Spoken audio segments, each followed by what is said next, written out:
Plastic प्रदूषण उसके DNA से किया जा सकता है नियंत्रित, बन चुका है विश्वव्यापी समस्या। प्लास्टिक प्रदूषण पिछले कुछ दशकों में गंभीर चिंता का विषय बन गया है। इससे मिट्टी और जल प्रदूषण तेजी से बढ़ रहा है।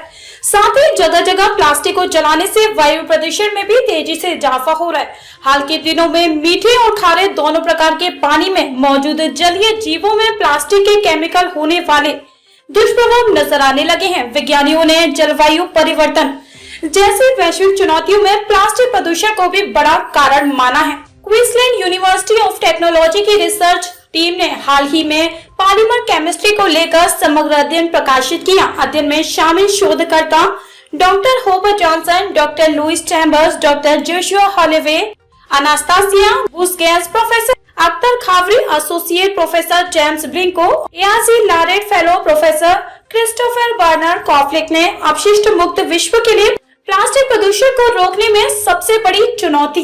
प्रोफेसर बर्नर कॉफ्लिक ने कहा कि प्लास्टिक प्रदूषण को रोकने में सबसे बड़ी चुनौती यूज्ड प्लास्टिक को वापस रिसाइकल होने के लिए फैक्ट्री तक पहुंचाना है। प्लास्टिक कचरा अगर रिसाइकल होने के लिए वापस फैक्ट्री तक पहुंच जाए तो बहुत हद तक इसका समाधान संभव है। अगर ऐसी तकनीक का इस्तेमाल हो कि उत्पादित प्लास्टिक के प्रत्येक बैच को यूनिक डीएनए देने में सक्षम हो तो प्लास्टिक कचरे को निर्माता को वापस करने में मदद मिल सकती है। इस डीएनए के जरिए संग्रहित कचरा का आसानी से निस्तारण किया जा सकेगा।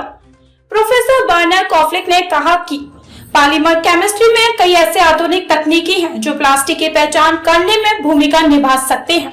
प्लास्टिक में एम्बेडेड कर पॉलीमर से जानकारी। उन्होंने कहा कि एक समाधान रासायनिक रूप से अनुक्रम परिभाषित पॉलीमर का उपयोग करके प्लास्टिक उत्पादन के बैचों को लेबल करना हो सकता है, जिसे डीएनए के समान तरीके से डिकोड किया जा सकता है। इस अनुक्रम परिभाषित पॉलीमर से जानकारी हासिल करना चुनौतीपूर्ण है। हालांकि प्लास्टिक में एम्बेडेड ऐसे अनुक्रम परिभाषित पॉलीमर से जानकारी हासिल करने के लिए नई और सरल प्रौद्योगिकी उभर रही है। प्लास्टिक कचरा अब विश्वव्यापी समस्या। प्रोफेसर अफशीन अख्तर खफरी ने कहा कि प्लास्टिक कचरा अब विश्वव्यापी समस्या है। यहाँ तक कि अंटार्कटिक भी इससे अछूता नहीं है। गहरे समुद्र में भी लाखों टन प्लास्टिक कचरा है, जो विज्ञानियों के लिए गंभीर चिंता का विषय है। इसके साथ एक बड़ी चुनौती अंतर्राष्ट्रीय ढांचे में कार्यान्वयन है। वैज्ञानिकों ने अपने इस शोध पत्र को चर्चा की शुरुआत करार देते हुए कहा कि यह न सिर्फ न केवल प्लास्टिक और उसे नियंत्रित करने संबंधित चुनौतियों से गहराई से जुड़े डीएनए कोडिंग